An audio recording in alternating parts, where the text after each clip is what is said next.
welcome to Table Talk. We are glad that you're here with us for our conversation about the sermon and the message from the past Sunday. And I am here with my friend Peggy Bailey. Say hi to Peggy. Yay!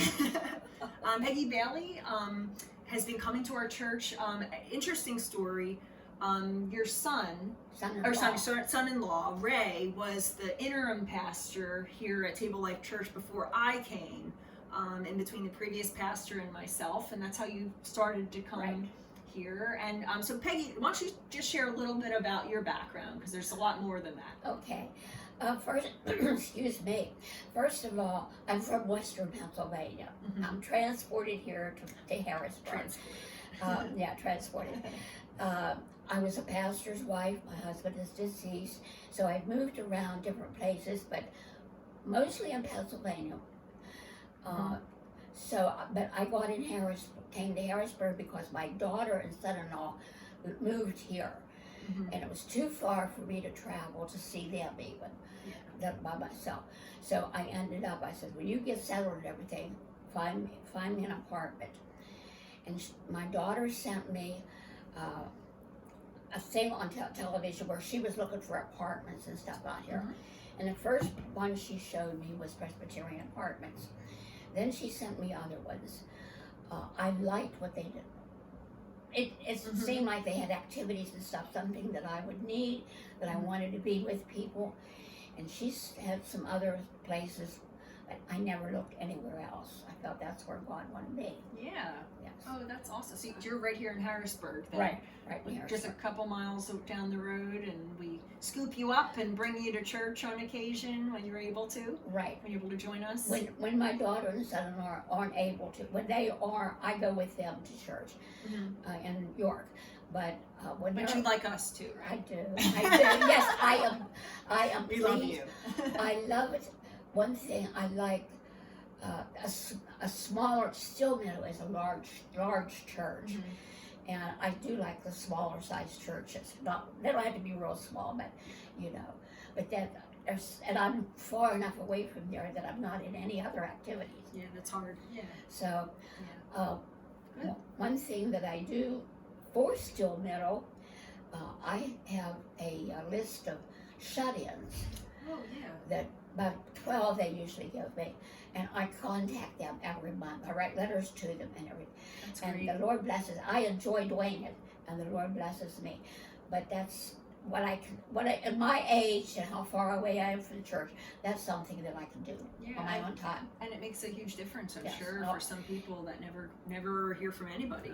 Every once in a while I'll get a letter from that person, Wow. or sometimes from a relative when they pass away. They'll write and tell me That's and how so much they enjoyed Wow. what I wrote. Yeah. Well, I think that ties right into what we were talking Yes. about in the message this Sunday, where we wrapped up the parables of Jesus and the stories, but talking about how God works through ordinary people in ordinary things in ordinary ways. Right.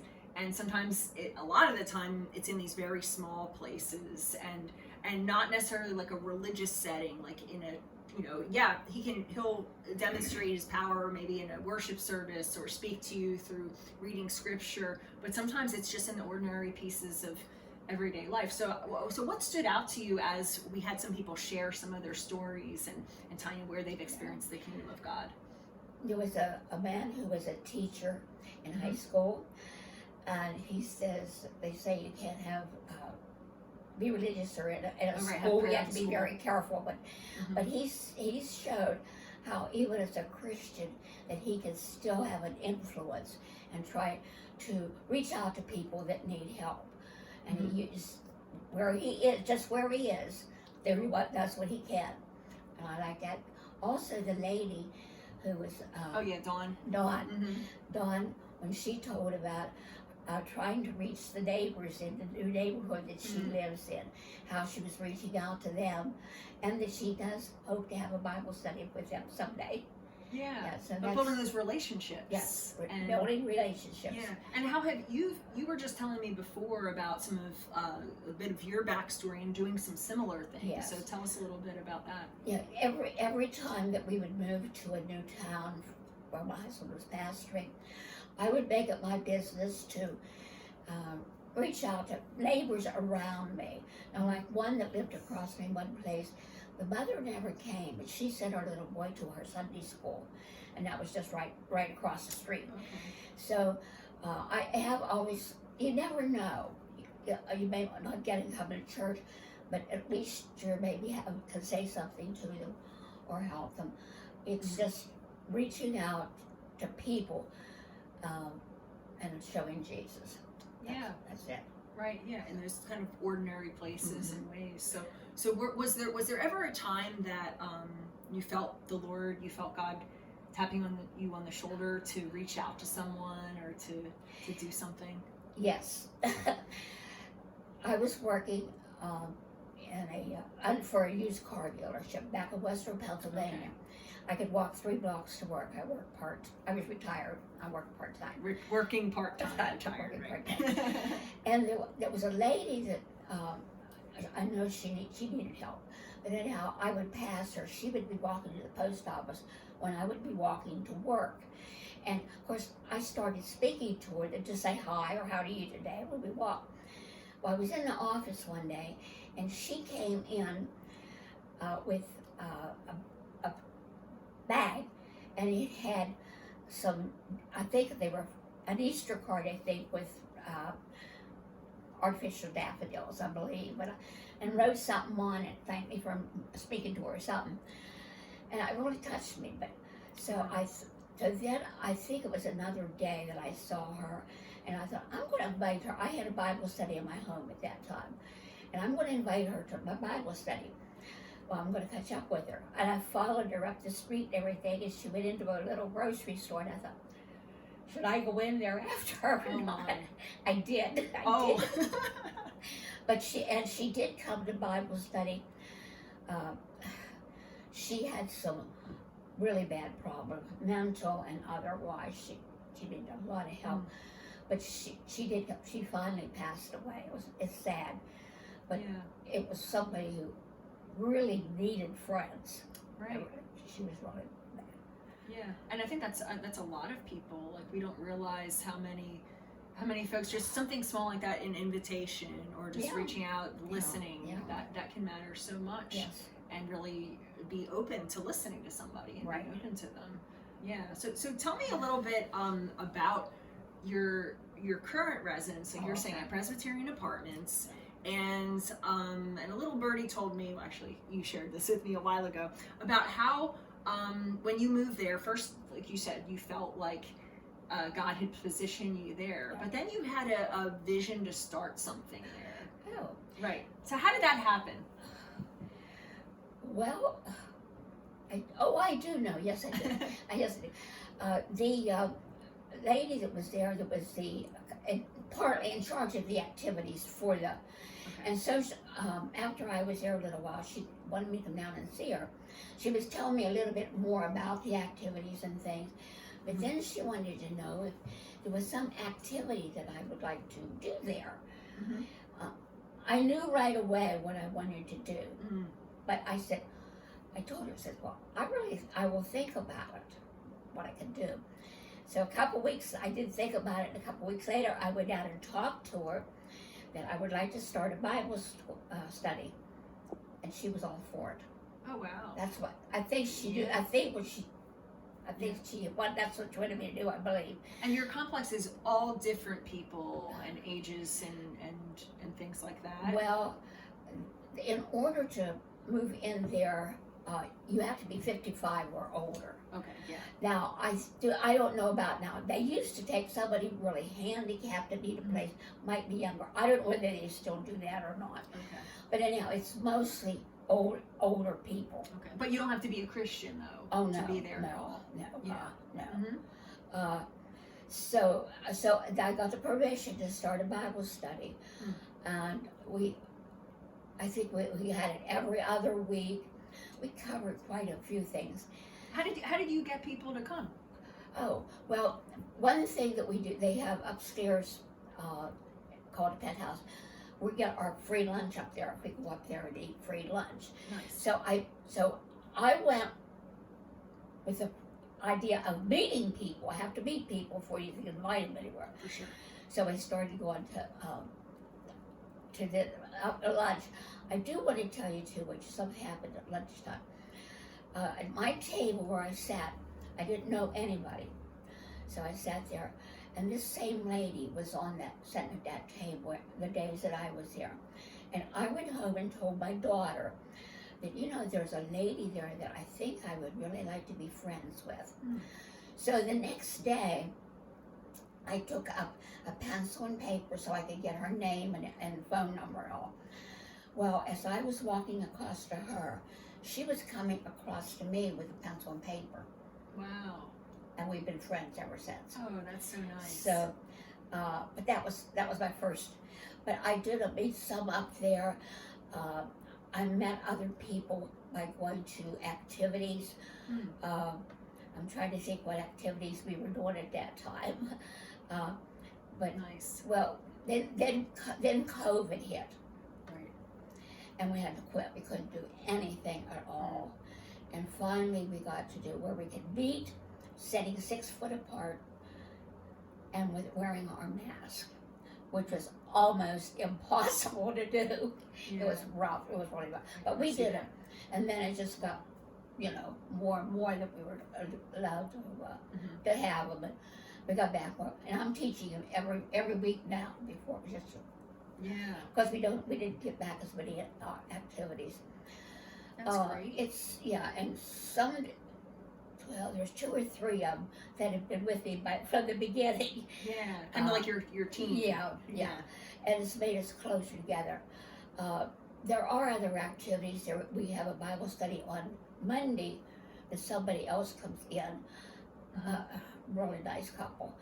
But we kind of congregate together. Those of us who are Christians, we're going to those type of things. And there's a couple. I want to say that it's not just the ladies' Bible study. It's we have 2 men plus 1 man sometimes brings a visitor. Okay.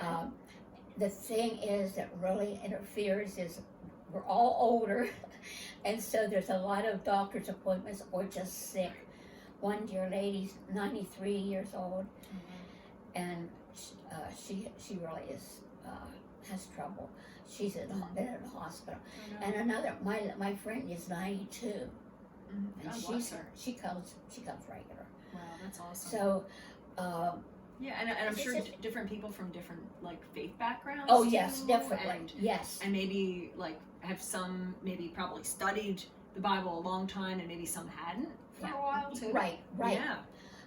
There are a Which is great. couple. I like when you're there because I know that that they're genuine, that they are Christians, and that they're not going to say anything that's going to hurt.